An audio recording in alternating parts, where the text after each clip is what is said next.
Hello दोस्तों, स्वागत है आप सबका हमारे आज के इस नए वीडियो में। आज से चलिए हम स्टार्ट कर रहे हैं चंडीगढ़ वाला वीडियो।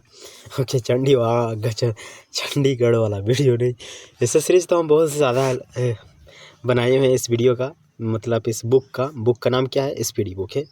ओके, तो आज के क्वेश्चन को चलिए डिस्कस करते हैं। आरआरबी चंडीगढ़ में जो क्वेश्चन पूछा गया उससे स्टार्ट करते हैं। क्वेश्चन क्या है? खाद्य ऊर्जा किसके द्वारा प्रदर्शित की जाती है? तो कैलोरी के द्वारा हम खाद्य ऊर्जा को क्या करते हैं? प्रदर्शित करते हैं। खाद्य ऊर्जा को प्रदर्शित किसके द्वारा किया जाता है? कैलोरी के द्वारा। कैलोरी यानी कितना तुमने भोजन खाया है, कितना तुम भोजन खाया है। जैसे कि हमारे भारत में गरीबी को मापने के लिए एक कैलोरी वाला भी मेथड आया था। कितना कैलोरी अगर कोई व्यक्ति ग्रहण नहीं कर रहा है तो फिर वो गरीब है।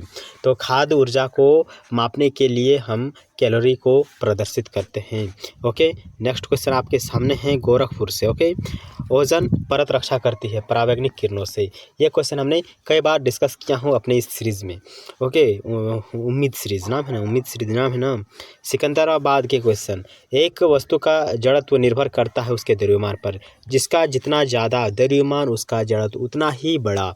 जिस वस्तु का द्रव्यमान जितना कम होता है उसका जड़त्व उतना ही कम होता है। ओके, चलिए अगला क्वेश्चन है।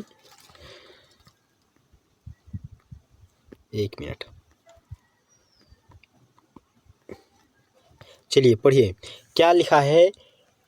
डेक्टिकोलॉजी यानी सांकेतिक भाषा द्वारा किसे संवाद या विचारों को व्यक्त किया जाता है? किसे संवादों या विचारों को व्यक्त किया जाता है? तो इसका सही आंसर होगा बधिरों को, यानी जो बहरा होता है उसको सांकेतिक भाषा, एक ब्रेल लिपि आता है, याद है ब्रेल लिपि? तो ब्रेल लिपि में ही सांकेतिक भाषा का यूज़ किया जाता है, जहाँ पर आप टच करके महसूस कर सकते हैं कि इसमें क्या लिखा हुआ है।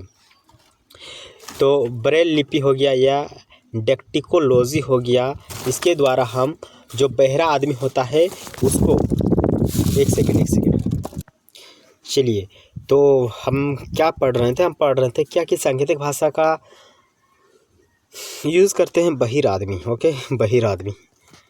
चलिए, फैराडे की इकाई है धारिता। फैराडे की इकाई क्या है? धारिता। फैराडे की इकाई क्या है? धारिता। एक हम याद किए थे क्या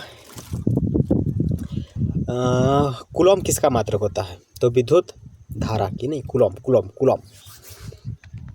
क्वेश्चन है अगला। कौन सी बीमारी बैक्टीरिया के संक्रमण के कारण होती है? तो टिटनेस जो है ये बैक्टीरिया के संक्रमण के कारण होती है। हम कल डिस्कस किए थे टाइफाइड के बारे में। तो टाइफाइड जो है ये दूषित पानी पीने से होता है और इसमें जो प्रभावित होता है वो होता है आंत। जो हमारा इंस्टेंटाइन है यानी आंत है वो प्रभावित होता है। और आज हम पढ़ रहे हैं टिटनेस। टिटनेस किस कारण होता है? बैक्टीरिया के संक्रमण के कारण। बैक्टीरिया के संक्रमण के कारण टिटनेस होता है। रक्त समूह में कौन सा सर्वग्राही है? सर्वग्राही यानी कोई भी ब्लड ग्रुप को वो ग्रहण कर सकता है। तो ब्लड ग्रुप AB जो है ये सर्वग्राही है, और जो ब्लड ग्रुप O है वो सर्वदाता है, यानी सर्वदाता ब्लड ग्रुप O है और सर्वग्राही ब्लड ग्रुप AB है। मनुष्य के हृदय में सामान्य स्पंदन गति प्रति मिनट होती है। और हम कल क्या पढ़े थे कि एक मिनट में मनुष्य कितना बार सांस ले सकता है? तो 16 से 18 बार एक मनुष्य सांस ले सकता है। और आज हम डिस्कस कर रहे हैं क्या मनुष्य के हृदय का सामान्य स्पंदन गति प्रति मिनट होता है 72 बार, यानी एक मिनट में 72 बार हमारा जो हृदय है ये गति करता है। 72 बार। कितना बार? 72 बार। चलिए अगला क्वेश्चन क्या है इसको समझते हैं और याद करते हैं। याद करना अनिवार्य है। किसकी कमी से व्यक्ति में घेंघा रोग होता है? तो आयोडीन। और आयोडीन कहाँ से प्राप्त होता है? ये हमने जाना था कि आयोडीन किस शैवाल से प्राप्त होता है, मुझे भी याद नहीं है, माइंड से हट गया है। तो इसको याद करना है, मतलब करना है। PDF को रट कर जाना है दोस्त एग्ज़ाम देने के लिए। इसको पहले मैं छोटा करता हूँ और समझता हूँ। जौं घेंघा ये सब तो नहीं था। अपोहन डायलिसिस। हम आपसे क्या पूछ रहे हैं? मैं पूछ रहा हूँ क्या कि जो आयोडीन है ये कौन से शैवाल से प्राप्त होता है। तो इसका सही आंसर यहीं पर लिखा हुआ है, याद करना जरूरी है। ओके, यहाँ पर देखिए, जो शैवाल है उस शैवाल का नाम है लेमिनेरिया। क्या नाम है? लेमिनेरिया। तो लेमिनेरिया शैवाल से आयोडीन प्राप्त होता है। लेमिनेरिया किससे? लेमिनेरिया से, याद करना जरूरी है। लेमिनेरिया से आयोडीन प्राप्त होता है और आयोडीन की कमी से घेंघा रोग होता है। लेमिनेरिया क्या? लेमिनेरिया शैवाल से आयोडीन प्राप्त होता है। लेमिनेरिया से आयोडीन प्राप्त होता है। लेमिनेरिया से आयोडीन प्राप्त होता है और आयोडीन की कमी के कारण घेंघा रोग होता है। आयोडीन की कमी के कारण कौन सा रोग होता है? आयोडीन की कमी के कारण घेंघा रोग होता है। आयोडीन की कमी के कारण कौन सा रोग होता है? घेंघा रोग होता है। अच्छा, ये थीन वाला क्या था? थीन हमने देखा ना अभी कहीं?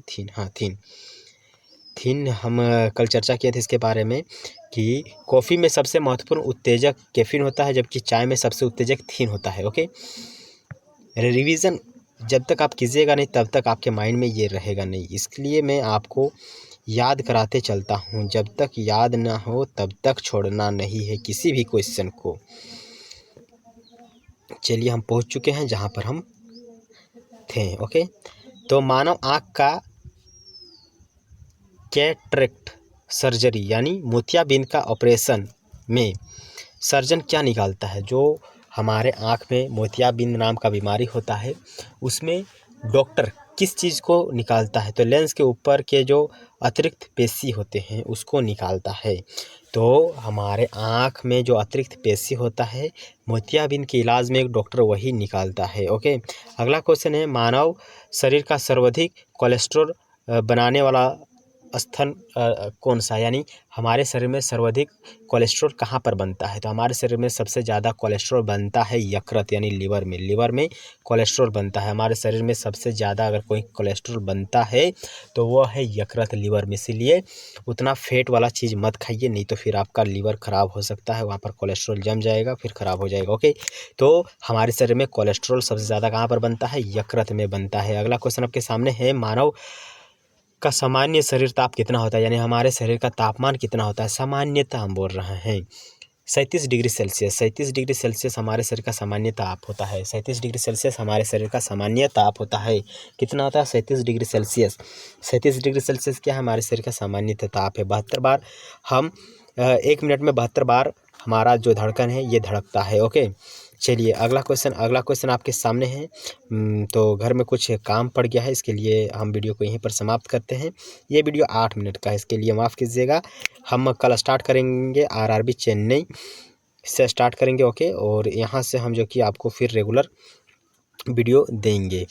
तो आज 8 मिनट के वीडियो से ही थोड़ा सा संतुष्ट होइए और जितना भी आज हम पढ़ाएं उनको थोड़ा सा रिवीजन कीजिए, क्योंकि जितना रिवीजन किया आप फिर से उसको भूल जाएंगे।